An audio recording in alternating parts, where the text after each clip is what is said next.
Liberty in our lifetimes in a free state of our own. That's the vision. That's the dream. And we are building it in New Hampshire. I'm Eric Brakey, your host and renegade statesman for the Porcupine Report. Welcome to your source for porcupine news and free-range conversation on matters of liberty. All right, let's hop into the show.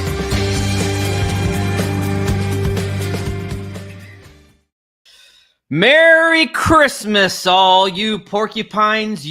This is your host, your renegade statesman, your executive director of the Free State Project, coming to you for a very special Christmas edition of the Porcupine Report, episode 47. So glad to have you here with us. This episode is going up, being published on Christmas night, 7 p.m., just like we do. Just because it's just because it's Christmas doesn't mean we are going to fail in our promise to bring you a new episode every single Wednesday at 7 o'clock. I hope that you are subscribed and you're following and you're sharing and you're retweeting all of our episodes with your friends and family, especially this Christmas one, because you wouldn't want to be a Scrooge saying, bah humbug. I don't think my friends and family want to hear about liberty and Christmas. Of course they do. Of course they do. So be sure to like, share, subscribe, leave good comments, all the things on whatever platform you're enjoying this content. It is very much appreciated. And for today's episode, we're breaking our traditional format a little bit. Usually it's just a one-on-one conversation between me and a great and interesting guest. But for Christmas, we have a really great special gift for you. 4 of your favorite past guests are joining us for this Christmas episode. All great leaders within the Free State movement here in New Hampshire, here to talk about what we love about the Free State during the Christmas season. So let's just cut right to it. Let's welcome to the show our Christmas Porcupine panel. Let's bring them on. We have our producer for the New Hampshire Liberty Forum and frequent guest on the Porcupine Report, Dennis Pratt. Dennis, want to say hi? Hello. Yes. Hello.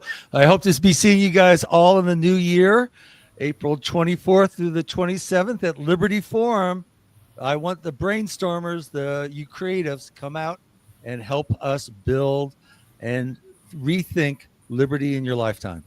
And by the way, Liberty Forum tickets make a great Christmas gift, but since it's already Christmas night by the time you're receiving this, they make a great belated Christmas gift or even a New Year's gift. But you know what also makes a great gift for a belated Christmas gift or New Year's? Not just Liberty Forum tickets, but PorcFest tickets. And so we want to welcome to our show our lead producer for the Porcupine Freedom Festival, Constance Spencer. Hello, everyone. 6 months from now, PorcFest will be over. How sad is that? So definitely, let's get pumped now, since we have less than 6 months until the start of PorcFest. And we have we just announced the theme for PorcFest this year, right, Constance? Yes. Taste the revolution. So as all your bellies are full from Christmas dinner, start thinking about how you want to promote yourself at PorcFest and make sure it involves good food. Awesome. And we also have joining our Christmas roundtable the founder of the Free State Project, Jason Sorens. Hey, everybody. And I'm the only one here who does not look at all Christmassy. I'm in the office as we record this, but I've got my fancy loose leaf tea. So, maybe that's a little bit Christmassy. I don't know. But good to be here. Glad to have you, Jason. Don't feel too bad. I was looking around I thought maybe I owned a Santa hat or something.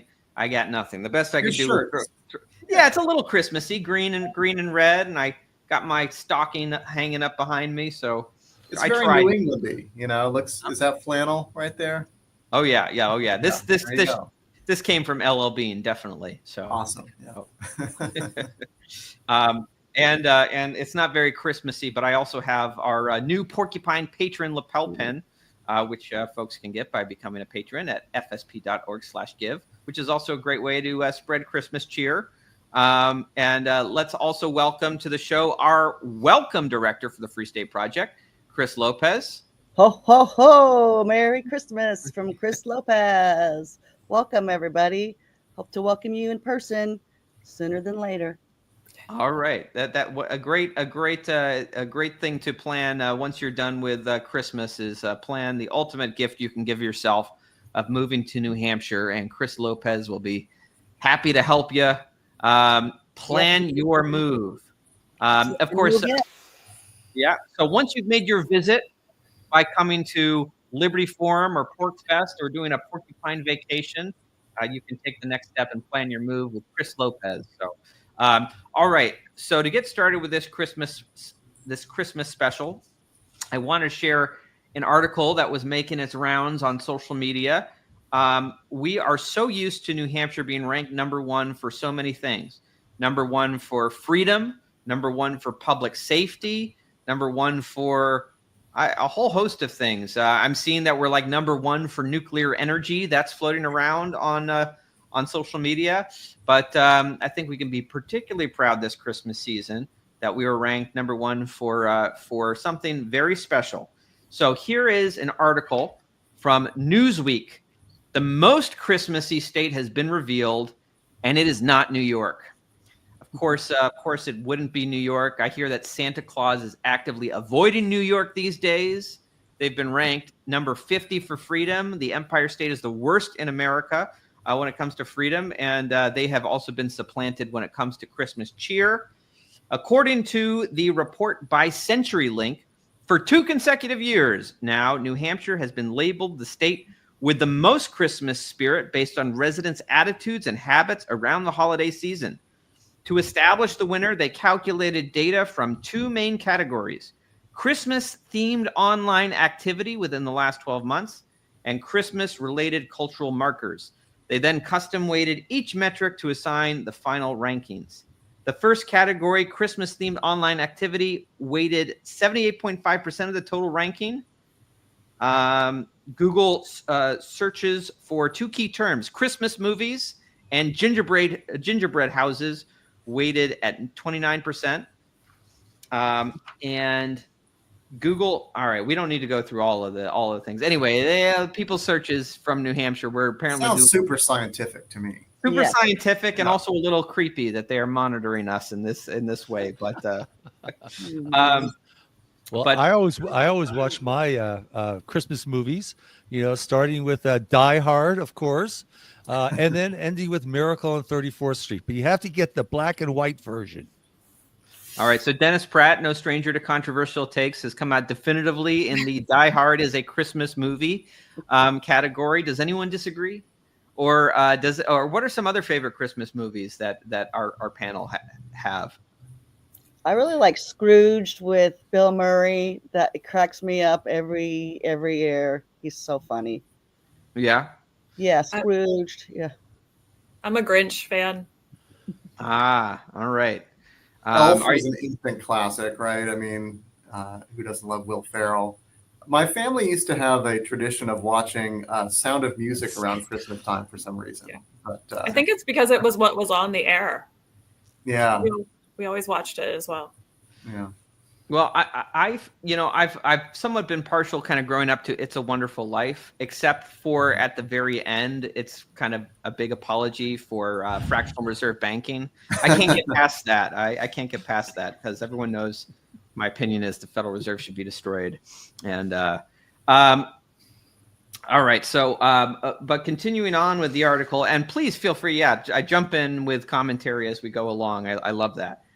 So what is Christmas like in New Hampshire? They say. So Jody Nazica, the director of the Manchester Economic Development Office, told Newsweek that Manchester, the largest town in New Hampshire, I kind of thought it was a city, not a town, but anyway, is now fully decorated and ready for Christmas, and that it looks absolutely stunning with the recent dusting of snow.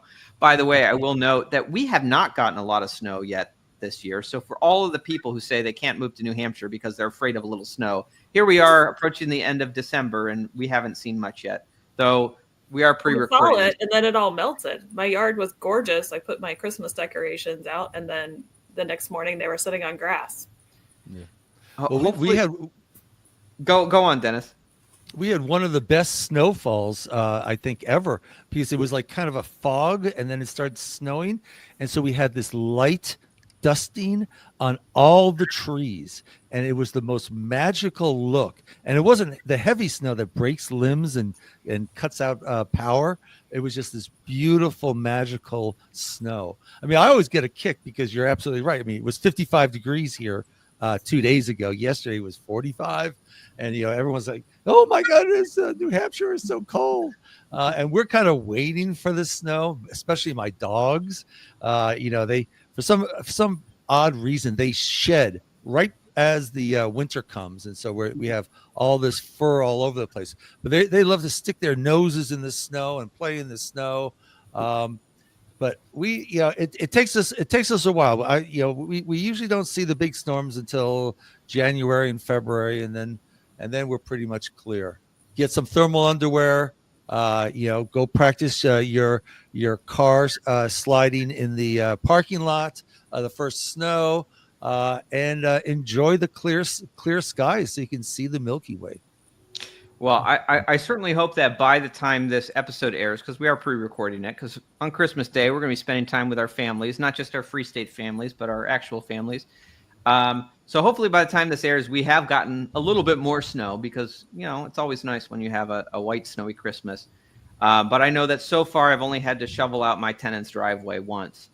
So as a new landlord, this is a new thing for me, having to take anyway. But so I've only had to do it once. I'm sure there will be a few more times this winter.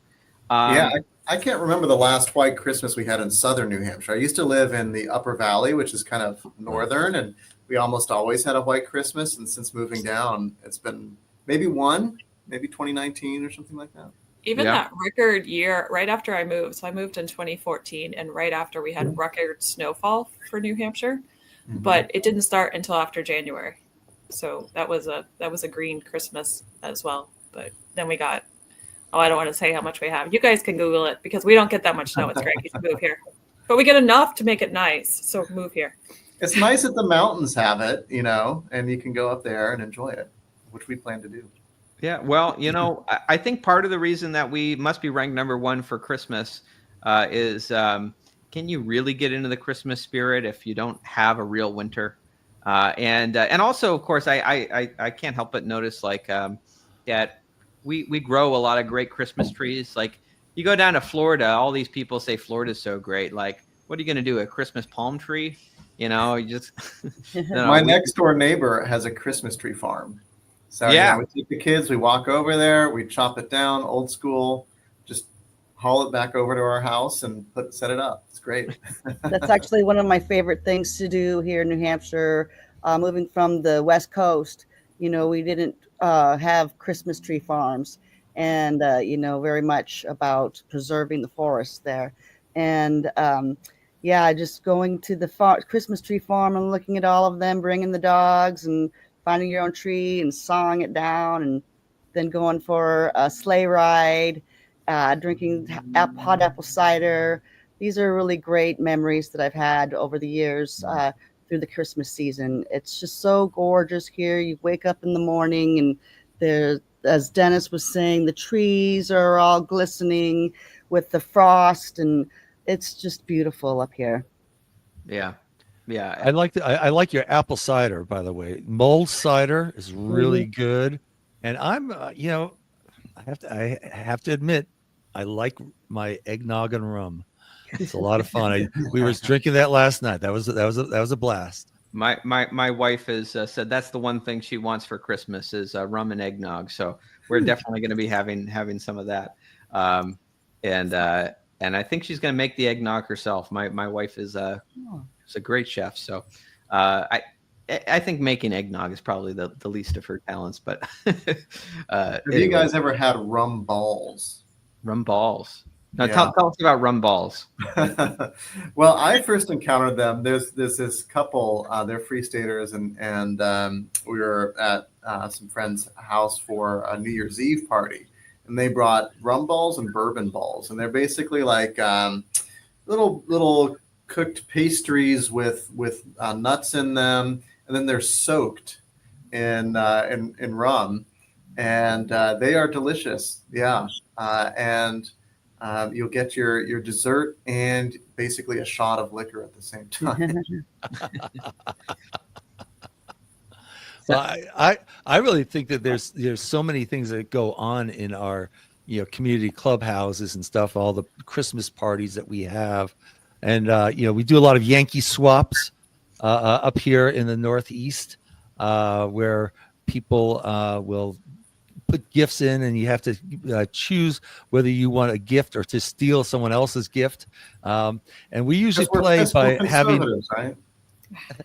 We usually play by if you take someone else's gift, you have to sing them a Christmas carol. And so the really introverted people, they don't steal any gifts. So it's more for me. I know last year, of course, was my first time really with the Free State community during the Christmas season, though I was still living in Maine and transitioning over. So this is going to be my first actual Christmas in New Hampshire.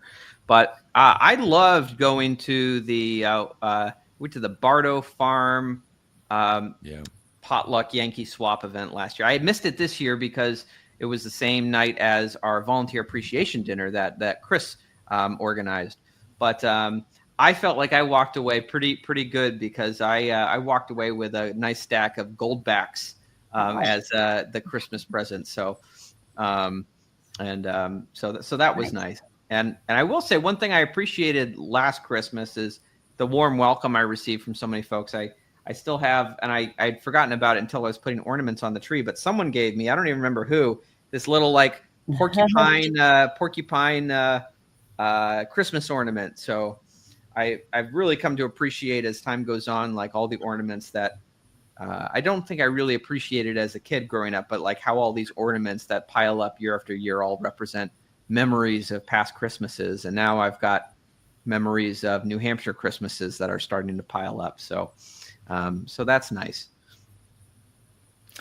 I've never cut down a Christmas tree, but I do want to do it if they're not all gone still this year. That's one of our goals. I have a Christmas Eve baby. I don't know if you guys know that, but I have, my youngest is turning 14 on Christmas Eve. So she's gone through, I love Christmas. Christmas is great too. I hate Christmas. Like, why do I have to share a birthday to it? Back to, I love Christmas, but I got a beef with Santa, but we're gonna work through that one. But she definitely wants to cut down a Christmas tree. But what I usually do, I usually get my live trees in Manchester at a place that has a huge demented Santa. Have you guys ever seen the demented Santa on the corner of Elm and Harrison? Oh, you definitely should Google it. It's awesome. I love it so much that I bought the Christmas or a 3D printed Christmas ornament for it last year. And obviously I don't have any on my tree because I moved again. I don't know where anything is again. So speaking of the demented Santa, that is literally mentioned in this article about New Hampshire being so Christmassy. All right. I hate to admit who I'm about to be quoting, who's quoted extensively in this article. Former mayor of Manchester, Joyce Craig, who thankfully is not about to be our governor, told Newsweek, Christmas is fun and festive in Manchester, yada, yada, yada. And then there's Creepy Santa, a 12-foot Santa statue that stands on Elm Street during the holiday season. Known for his unusually wide eyes and evil grin, Santa is a beloved icon, humorous staple, and Christmas time landmark in the city. It's a magical time of year. I don't know that I've actually seen yet Creepy Santa. What am I missing here? You have to go see Creepy Santa. He's awesome. I love him so much. The corner of Harrison and Elm Street. He actually had to move because they built a bank where he used to be. And I was really sad and worried that he wouldn't find a spot. But they found him a new spot. And his new spot is at the end of the street that I used to live on before I moved out of Manchester. So I just drove past him the other day. Constance, I'm curious, having a kid who is whose birthday is on Christmas Eve, how do things work out with presents? Is that like more presents, or do you get like feel like, oh, you get Oh. your Christmas presents and your birthday presents at the same time? Like, how I does mean, that work out? I might like the Grinch, but I'm not one. So if I didn't get my kid separate birthday presents, like that would just be terrible. They would, without a doubt, she would just start hating Christmas. So the way it's worked, well, first of all, I said she's our best Christmas present ever because she was born the morning of Christmas Eve. But also, I always make sure, and two of my kids are adults. The other one's 17, and the youngest is going to be 14 when you guys watch this. So obviously Christmas has changed a lot from the young days, but I used to make sure that she got stuff in birthday paper and stuff in Christmas paper and got the same amount of gifts that she would get if her birthday was in June. And everybody's like, well, we'll just do a half birthday, right? But do you know what is 6 months before Christmas? Porkfest. And I've been really busy for a number of Porkfest. So we don't do a half birthday. I've thought maybe we'll do a quarter birthday or something. But so yes, I definitely make sure she gets twice the presents. And then we started a family tradition where before she was born, we'd open one gift on Christmas Eve. And after she was born, she got to decide whether we opened a gift on Christmas Eve or not, which was really interesting to see whether she would want to share her birthday with her siblings. Being the youngest, she almost always said yes, they could open a present. I think that shows her intelligence that you don't deny kids gifts. But she did get to make that choice. Smart kid. What are some other things, I guess, fond memories of the Christmas season in New Hampshire, or things that, we love about the Christmas season in the Free State? Well, what about the people here? Just the Granite Staters. So yesterday I went shopping in the market basket, and two people were dressed up as elves, just walking down the aisle, and they were playing Christmas music. So I unbeknownst to me, I was actually singing, and as I'm walking down, people just started joining me and singing down the aisle. Cool. Started your own flash mob, Dennis. Yeah. I mean, and they were all like laughing and going, "Hey, I guess I was exuberant." It's unusual for me, but why do you think that the Christmas spirit is? I mean, frankly, I wouldn't have known this until I'd seen the ranking. I figured that Christmas was loved as much in New Hampshire as a lot of other places. Why do you think that New Hampshire is that Christmas cheer is so big here? I know that I saw one person online note that, ironically, I mean, New Hampshire is not one of the most religious states in the country.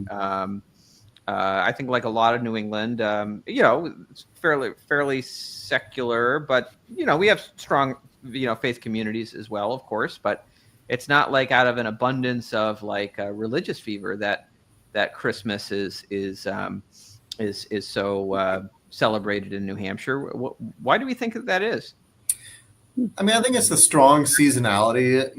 We do have a real winter. There's it kind of harks back to where Christmas came from and the places it came from, like the kind of traditions we have with the trees and all that, the solstice celebrations, the fact that we're kind of celebrating the fact that the days are starting to get longer, but we're also kind of just making as much as we can out of the winter and the fact that we can get together, we can have a feast, we can enjoy ourselves even as we maybe some of our outdoor activities are curtailed.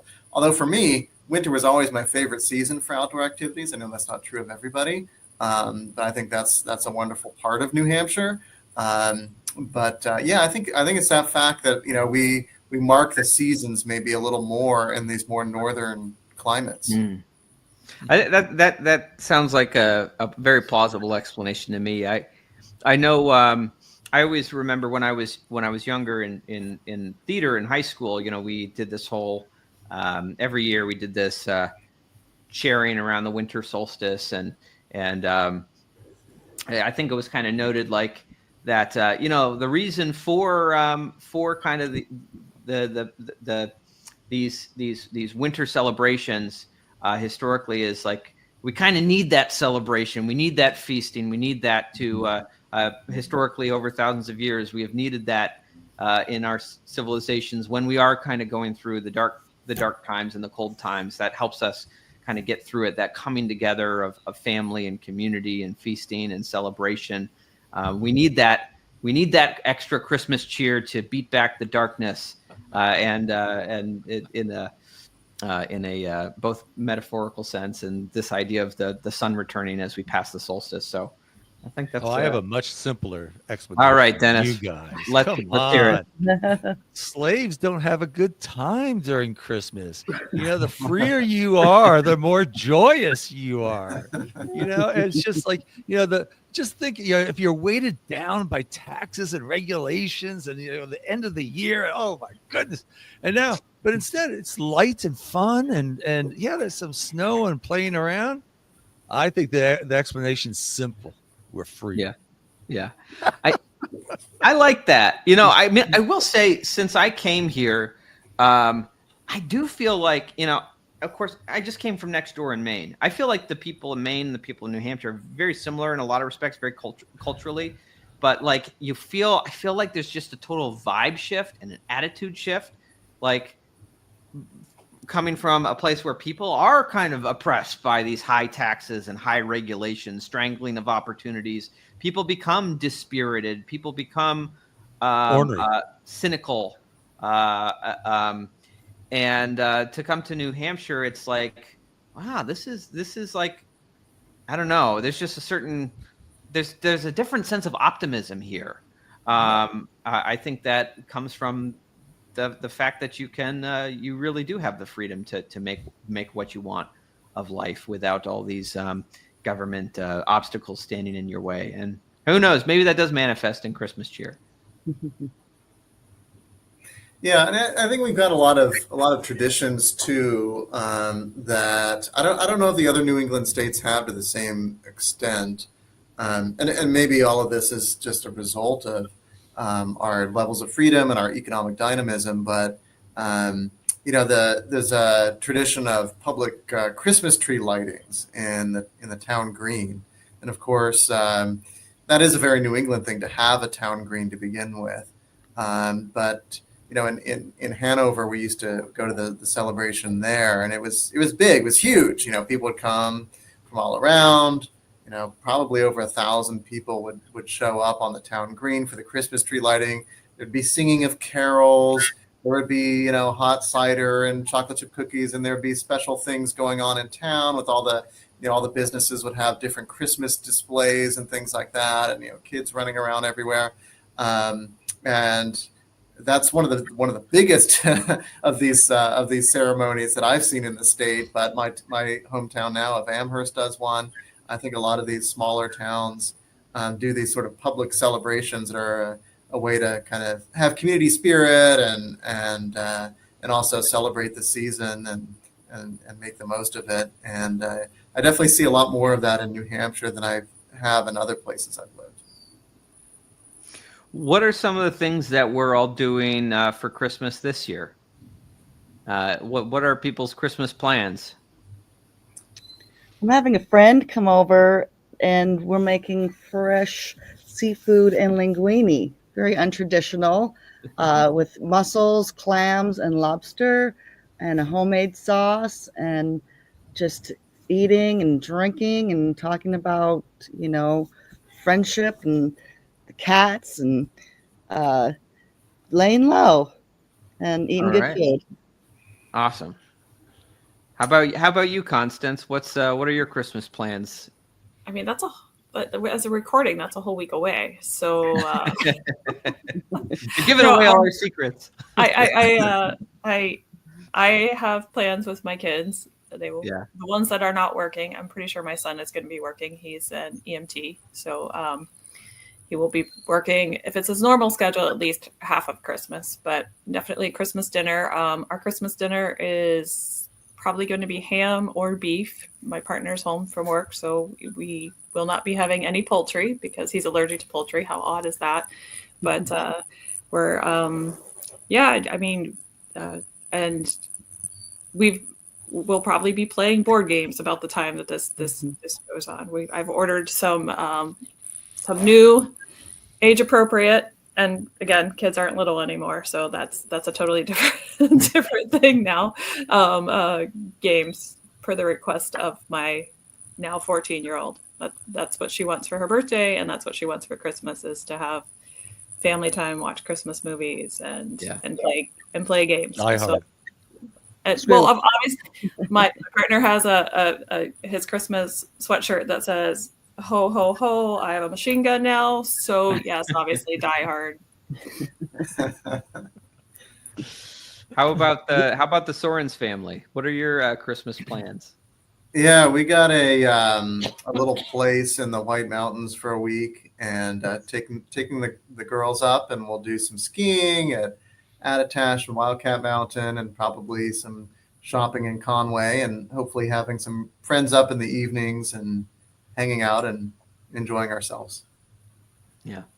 How about Dennis and Carol? Are you all doing anything special at the Independence Inn for Christmas, or are you guys doing a family affair? What are you all doing? Well, at the Independence Inn, we're doing like a little workshop, and then we have like kind of a music jam that we're doing. When is that? Getting some of the Free State musicians together and playing over there. But the big thing for us for Christmas, we have two things for Christmas. One is that, we don't like crossing the border anymore, so we get our friends and family to come up and visit us. So we get to see them from the Authoritarian 49. And then the second thing is charities. We make our end of the year charity decisions on Christmas, and so we go through all of our charities, and most of them are liberty oriented charities. And I have to say, when I lived in the Authoritarian 49, it was always like, I don't know, maybe this think tank and that think tank, and who's been doing what. And now it's actually so much fun because I know everybody we're giving money to. I know very specifically what they're doing with it, and I know how effective it is. So it's actually kind of a fun way of recapping the year for us. Well, of course, there are so many great charitable organizations in the Free State to contribute to if you love liberty. Of course, there's our friends at the New Hampshire Liberty Alliance. There's a ton of groups. But of course, the number one group, you get a nice Porcupine lapel pin if you join our Porcupine Patrons program with a tax-deductible contribution, which is great to do as you approach the end of the year and you're making your charitable decisions. Anyway, all right. I will say for Christmas, I'm looking forward to, me and my wife, I think we're going to be doing Christmas for ourselves on Christmas Eve. And I will say my wife works in restaurants and doing she's a sous chef at a restaurant in Portland, Maine. So she's a little tired of the Christmas music, which is playing all the time this season. So much respect to those who do service industry work, who have probably bah humbug now about all the Christmas music. But I'm looking forward to a nice day in. I think we're going to do presents and gift exchange on Christmas Eve. I think probably get some Chinese food so that she doesn't have to cook. And but then Christmas Day we will be leaving the Free State to on Christmas Day to head to Maine and see my parents and her parents and do the important family gatherings there. So anyway, that's we're gonna pray that you make it back. Yeah. Going from the first freest state in America to, I think, number 43. Something like that. Something like that. Sadly, Maine was a little higher on the Freedom in the 50 States Index a few years back, 6 years ago, before things took a bad turn. Before you became senator, wasn't it? Well, no. Actually, we were doing pretty good my first two terms. We were moving in the right direction. We were passing constitutional carry and reforming welfare, and we even got some good stuff done with medical cannabis. But no, it was actually when I left the state Senate. I had this foolish notion I was going to run for the U.S. Senate, and then everything fell apart at that point in time in Maine. I assume it was just me leaving the state Senate that led to Maine's demise. Couldn't be the new governor. That's not. Yeah, well, but maybe if there'd been one good Liberty senator to stand against the COVID lockdowns and everything else, maybe things would have been different. But your problem was believing it in DC. Do not believe in DC. yeah, I've learned my lesson is you better make sure that things are moving in the right direction and secured in your own state capital before you start having aspirations to send your best liberty-loving champions to the swamp. I think that it's funny when I see that a lot. Certainly on social media as we're putting posts out about liberty in New Hampshire, and I always see in the comment section inevitably someone saying, "Well, how can you claim to be the freest state in America when look at who you send to Congress?" It's like, yeah, we're sending our worst people to Congress. Like we were keeping our best people. Actually, you can keep them. Yeah, we're sending our best people to Concord. Yeah. I will say I was this week at the Americans for Prosperity Christmas party, and people were in very good cheer with talk of the strong kind of liberty contingent, the prospects of more tax cuts, more spending cuts, right to work, universal school choice. I don't know at this point. Jason, I know that you do a lot of work on the Freedom in the 50 States Index with, though, I know it's an objective scoring of the states on objective metrics. It's not just you coming in and making an arbitrary decision, because I know certainly you love New Hampshire as the founder of the Free State Project, but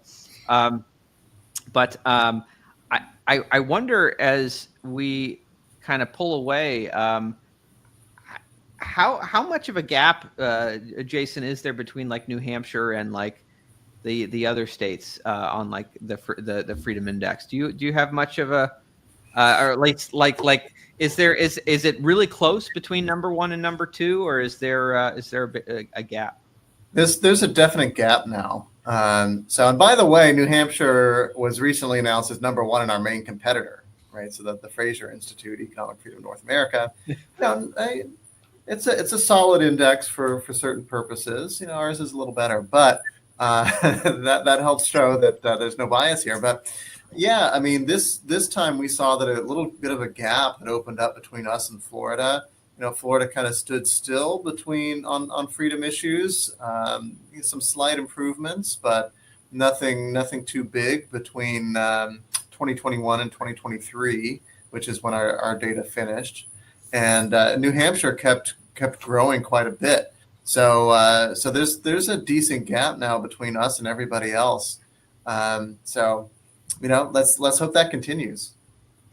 Is there? I always tell people that it's not a snapshot; it's a vector, right? Yeah. It's a point where we are today, and it's a directionality and a speed with which direction are we headed, and how fast are we headed. I think that New Hampshire, correct me if I'm wrong, we were in the top 5 in terms of the speed with which we were moving towards freedom, as well as being in the number 1 spot.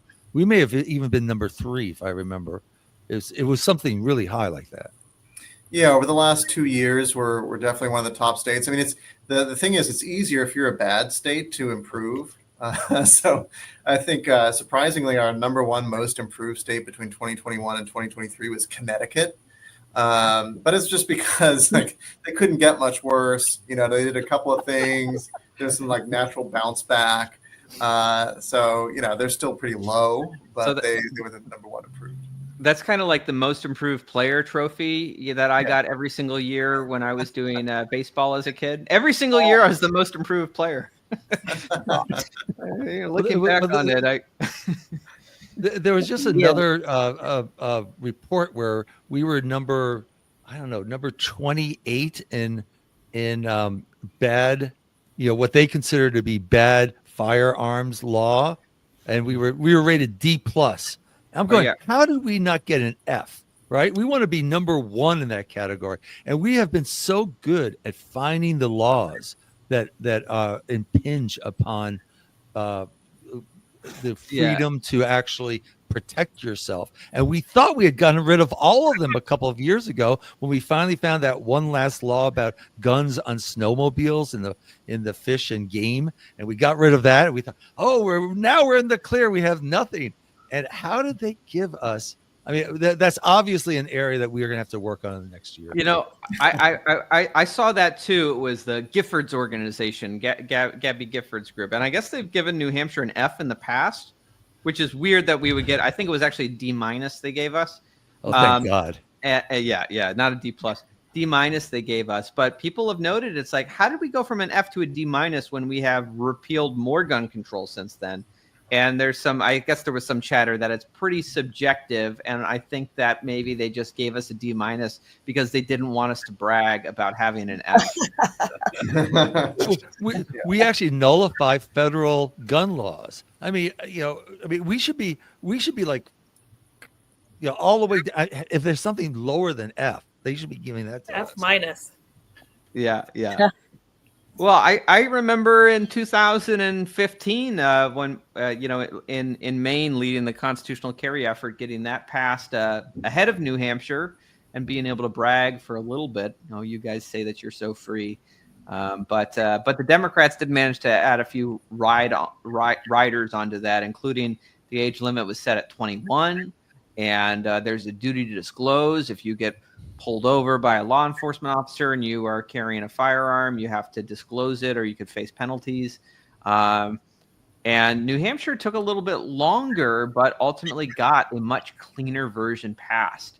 And I remember that lesson every time too, when people talk about sometimes I see people say, oh, you say you're so free, but you don't have cannabis legalization in New Hampshire. Of course, we have cannabis decriminalization. And we aren't set up for sales, but it seems like the fight always breaks down to between the House and the Senate whether you're going to have like a government-run monopoly model, which is what the GOP establishment in the Senate wants, versus a more market-based model where small businesses can be a part of it, and it's not just a top-down model. And some people just say, well, let's just take what we can get. And if it's got to be a government run monopoly, let's just do it. But I don't know. Once you kind of create that special interest that has a strong profit, strong profits off of control of this industry, it's hard to unroll that. So maybe there's some wisdom in waiting for the cleaner version. In the meanwhile, those who care about access to cannabis have, I did write some really great laws in Maine for medical cannabis, and it is right across the border. And freedom in the 50 states reflects that. And The our one- laws in New Hampshire have improved. I mean, there's a guy I know, a friend of mine, who's not a free state at all, not a libertarian by any means, although on social issues, I think he is. And he said, he asked his doctor for a medical marijuana card, and his doctor was like, "Sure. What condition do you want me to write down here?" Whoa. So it's pretty easy to get legal marijuana through the medical side if you want to in New Hampshire. That's good to hear. That's good to hear. I don't know. Christmas. I imagine we would be talking more about Christmas trees than cannabis plants. But hey, we celebrate all kinds of freedom. To be grateful for this Christmas season. But there's rum balls and cannabis balls we have in the Christmas. Yeah. Well, I think there's also a lot of really great sports, here at this time of year. Maybe not necessarily only Christmas, but I'd say winter long. There's just Jason mentioned going skiing next week or on Christmas today. And so before I was paralyzed, I was never a skier, but I really liked the snow tubing, just going down a hill in a tube, and, that's fun. So there's things for people to do that might not be able to either afford or be interested in skiing. There's snow tubing, there's ice skating, there's sleigh rides. Even for paraplegics, there's skiing. So I've been on adaptive skiing trips before down a mountain. It's tandem, but it's just so fun. Opened up my horizons and my vision on the beauty of the mountains and being able to explore that and being a part of it. as a person living in a wheelchair, so there are, there's a lot for us to do, able-bodied or not. So, I definitely invite people to come and visit during the winter, not be afraid of it. And, you will be embraced, whatever your size, shape, or color. And, it's a lot of fun here. Christmas is, the pinnacle of celebration, but there's so much to do in the winter for everybody. I know we have a group that meets regularly in Manchester that for ice skating. It's an indoor rink, but I'm sure there's outdoor ice skating as well, but a regular meetup because hockey is such a huge part of the culture here. So ice skating. Yeah, I loved last winter. I got to go for the first time. I guess I don't know. I assume they're doing this again this year. I don't know. Yep. I know it was like a second annual one, but they had the Republicans versus Libertarians like hockey game. Yeah, that's more than 2. I think we're at 4 now. Oh, okay. Well, that shows how short my experience and knowledge is of some of these New Hampshire traditions that I'm still learning. So that was a lot of fun. It was nice. I guess it was like I think the Republicans won, but you know what? Frankly, a lot of those Republicans were libertarians in red jerseys. I noticed, like a lot of our legislators in New Hampshire. And a few of them were college players, which kind of tilted it a little bit. Oh yeah, they had ringers. I'm saying.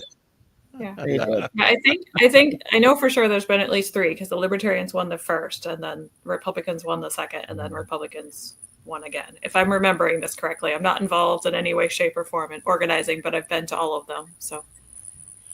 Yeah, well, one of the big things is I've been noticing, the hunting seasons are going on still. The major hunting seasons just kind of passed. We live in Dover, which is actually fairly congested, and we hear gunshots all the time, and people out here going hunting, and a lot of our people are hunting for the first time. So they're doing that out in the great wild. What I do during the winter time is plan my boat trips. So right now we have one boat trip, a tall ship trip out of Maine. So we have to cross the border, but then we get out into the Atlantic and get away from Maine for a full week. And we're going to be taking our Free State musicians on and having a really good time doing that.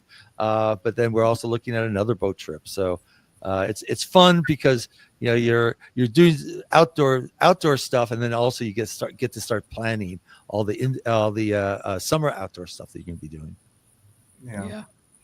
New Hampshire has world-class hiking, of course, and if you've never tried hiking in winter in the snow in snowshoes, you absolutely should. There's something special because you can go anywhere. You're not bound by the trails, right? Obviously, be sure where the ledges are and things like that.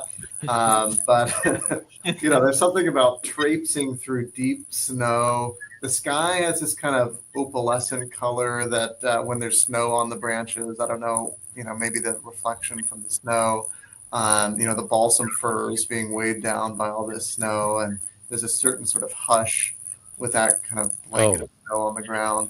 It's definitely something special that people should try if you like. It's the sound, really, Jason, for me that's so dominant in that. You put on some snowshoes and you're walking through and everything is just so muffled, and it's really an otherworldly experience. Snow showing is my favorite as well. I did it in Alaska, and I've done it here. I definitely had more snow in Alaska than we do here. Yeah. Building snowboards. I was gonna say I just love being able to run out on frozen lakes, which it's just kind of like there's nothing around you, very flat. Anyway, I like that. What were you gonna say, Chris? There are snowmobile trails all up and down New Hampshire. You might even notice every once in a while going down a rural road where there's like a sign for the snowmobile because they cut across the roads. But yeah, they are all around New Hampshire. For if you love snowmobiling, you can go for miles and miles all around the state. It's a lot of fun. And Kristen, let's have. you did ice fishing once, or was that someone else? I know Yuri loves that. But Our volunteer of the year, Yuri. Mhm. Yeah. He's done about everything. My kids have done ice fishing here in New Hampshire. I haven't done it, but they went and brought home little. Cool. I've never done it. It seems like fun though. You kind of sit around with your buddies and Right, they have a shack that's on the lake, and they sit around. They have a hole there, maybe a little fire, and they just sit there drinking whiskey and putting their poles in. Hopefully, I think it's more the socialization Yeah. than it is. I think my kids weren't drinking whiskey. Either. They were pretty young back then. You know who I feel really sad for this time of year is all of the libertarians down in Florida who don't get to do any ice fishing. They, in fact, if they tried, they'd have to worry about alligators. You know, boy, it must be miserable this time of year down in Florida without any real Christmas cheer and winter activities to do. It's true. you know, there really is something about when you've been exercising outdoors Yeah. and you come inside after that, and you have this sort of flush of health. I don't know. It's like your circulation is better or whatever, and it feels wonderful actually to Refreshing. get outside and get active. Yeah, and we can't forget snowball fights. Like, Yeah. to get to have good snowball fights in Florida. Right. They don't have ice castles either. That's happening next Oh, month. I almost forgot about the ice castle. Yeah, I love Yeah. it. Tell us about the ice castles. I've never been to them. Have you? Has anyone else been to Yeah, them? I've been a couple times. They build a castle out of ice, and it's I went, I believe it was last year. I went, and they have the coolest light features on them. So parts of the ice are like glowing, and they have interactive spots where you can, you climb up and then slide down on ice slides. It's tons of fun. You have to buy your ticket well in advance. I think it's in Lincoln, if I remember right, or is that? Yeah, I think it was in Woodstock, and now it's in Lincoln. And yeah, they have an ice bar. So in an adult area, you can go in and have a drink and sit at a table that is made out of ice, or stand at a table that's made out of ice and have a cocktail. So lots of fun. Definitely family friendly. Kids love it. I do believe that's they a make lot of fun. Another activity, if for anyone who's up in the Upper Valley area, is Dartmouth's Winter Carnival. They do these ice sculptures, and they have this kind of festival on Ockham Pond, which is usually frozen over in February, although in recent years that's been sometimes not the case, but usually frozen over. So they do ice skating. They build these ice slides and things like that. So the kids come out and all sorts of other little like things made out of ice. So it's a lot of fun. Yeah.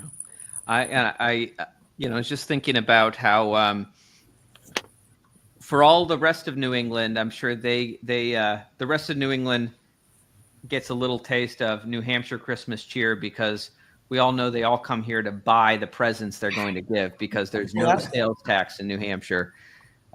So one way we spread Christmas cheer to all the girls and boys across all of New England. and literally Christmas spirits. And Christmas spirit. Maybe not for the girls and boys, but for the men and women. Yeah, and we will be making gingerbread houses. I should have mentioned that too. We have them all already. My kids like gingerbread houses. Yeah, that's a lot of fun. Well, we're coming up at the end of the hour, so I want to give everyone kind of a final word to share on Christmas in New Hampshire. I'll go with start with Jason, because I just cut him off. He was about to say something. Oh, well, I was just going to say Christmas concerts are another fun thing about New Hampshire. I don't know if any of you have been to any of these, but we have this unique sort of music and performance troupe called the Revels. And so they do this Christmas Revels program in different parts of the state. So that's a lot of fun. They write their own music. They do sing-alongs with the audience, and they even have you get up and kind of dance around and stuff like that. A different theme every year. The Boston Pops comes up and does a Christmas concert in Manchester every year. So that's a lot of fun. So there's a ton of activities around Christmas time, especially for families here in New Hampshire. Awesome. Anyone else want to give a last word? Chris, Yeah, I'd like anything you want to say? Yeah, I definitely want to say, don't be afraid of the winter. Christmas is a great time for family, but there's a great community up here of people that are ready to embrace you and welcome you into New Hampshire. And so don't be afraid of the cold. There's layers are a thing, hats, gloves, long johns, a scarf, boots, suit up, dress up, and go outside. And New Hampshire, nothing to be afraid of. It's a lot of fun here. Absolutely. I much prefer the winter to Florida hurricanes myself. Yeah. Or California earthquakes, or all the other ways that all the other parts of the country are trying to kill you. I think we know how to handle a little bit of snow. Yes. Constance, any final words from you? If you forgot anybody on your Christmas list, just go buy them a PorcFest ticket right now. That's my final word. If it's 7:00 and you're like, oh no, I didn't get so and so a gift, perfect thing. Just head over to porcfest.com, get them their tickets, and come visit us because PorcFest is going to be amazing. It will be, and your friends and family are going to want to taste the revolution. That's right. So the Liberty Revolution taking place in New Hampshire. Dennis, final word. Well, I'll bounce off of Constance. If you're usually looking for that gift for yourself, and you're a thinker and a creative type, I don't think there's anything better than to come out for the New Hampshire Liberty Forum, nhlibertyforum.com. Buy yourself a ticket and come out and help us brainstorm how to actually build this emerging Liberty for Real society. We're doing something really important for humanity. It's a lot of fun. We have a lot of obstacles, and so we need smart, creative people. And that's April 24th to the 27th. If you're smart and creative, come out, join us. We need your brain power, guys. All right. Awesome. I really am so grateful to all of you for coming on and doing this wonderful Christmas special with all of us. #1 state in America for Christmas cheer and freedom and so many other things. So I wish a Merry Christmas to all of you and to our audience. Thank you, Dennis, Constance, Jason, and Chris. Thank you, Eric. Merry Christmas. Hi, everybody. Merry Christmas. Ho, ho, ho, ho. Merry Christmas. Merry Christmas, guys. And